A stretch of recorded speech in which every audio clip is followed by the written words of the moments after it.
Mara and Dean had wanted a baby for 6 years. When the agency called about a girl named Ren, 8 months old, surrendered, no family on record, they didn't hesitate. For the first month, she was perfect. She laughed at the ceiling fan. She gripped Dean's finger like she'd never let go. The change came slowly enough that neither of them could name the day it started. It began with the sleep. Ren stopped needing it.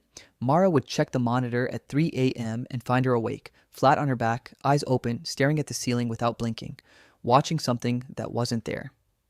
"She's adjusting," the pediatrician said. "Normal for adopted infants." Mara wanted to believe that.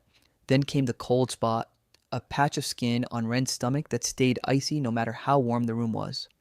Dean felt it once and said nothing, but started leaving his hand there longer than necessary, like he was checking for a heartbeat he wasn't sure he'd find. The voice came next. Dean heard it first, through the baby monitor, a murmur that wasn't babbling. Words, almost, layered, like more than one voice trying to speak through a mouth too small to hold them all. He burst into the nursery, sure he'd find an intruder. Ren lay alone in her crib, mouth slightly open, perfectly still. Static, Dean told himself. Old monitor.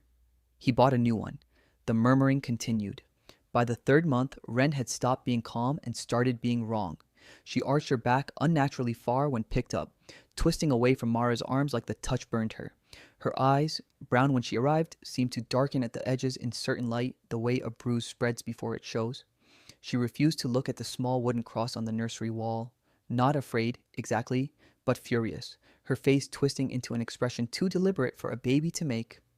Once, alone with her, Mara sang the lullaby she'd sung every night since Ren came home. Halfway through, Ren's lips moved along with the words, a half beat ahead, like she already knew how the song ended. Her small voice dropped an octave, slow and wet sounding. "Finish it," Ren said. "You started it." Mara did not finish it. She did not go back in alone again. They brought in their priest, Father Alvaro, a practical man who didn't believe in much beyond bad sleep schedules.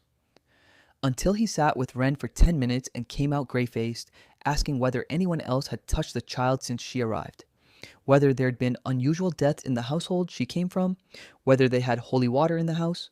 He didn't explain why he asked. He just kept asking. That night, the humming started, low, wordless, coming from the crib at 2 a.m., the kind of sound that vibrates in your back teeth more than your ears. Dean went in. Ren was sitting up, which she shouldn't have been able to do at her age, hands folded with unnatural stillness, watching the door like she'd been waiting for it to open. "Closer," she said, in a voice that was not a baby's at all. Old, dry, amused. "I get so cold in this little body. It doesn't fit right, but it'll do while I get comfortable." Dean couldn't move. "Your wife already loves me more than she loves you," the voice continued, pulling Ren's mouth into a smile too wide for her round little face. "That's the only door I needed. You people always leave it open yourselves." Dean fled and woke Mara, and together they called Father Alvaro before sunrise. There was a long, terrible season after that. Candles, prayers, a name that wouldn't stay still no matter how many times the priest demanded it. 3 failed attempts before the 4th took hold, and something screamed out of that small body in a voice like tearing metal and did not come back. Ren slept for 2 days. When she woke, she cried, really cried, red-faced and ordinary, for the first time since she'd arrived, and Mara wept with relief and held her until her arms ached. She has been a normal child ever since. Loud, stubborn, afraid of the dark like any 5-year-old. Except some nights, when Mara checks on her sleeping, Ren's eyes open just a sliver, just long enough to find her mother's face in the dark. And for half a second, before sleep pulls her back under, something in that look is far older than 5.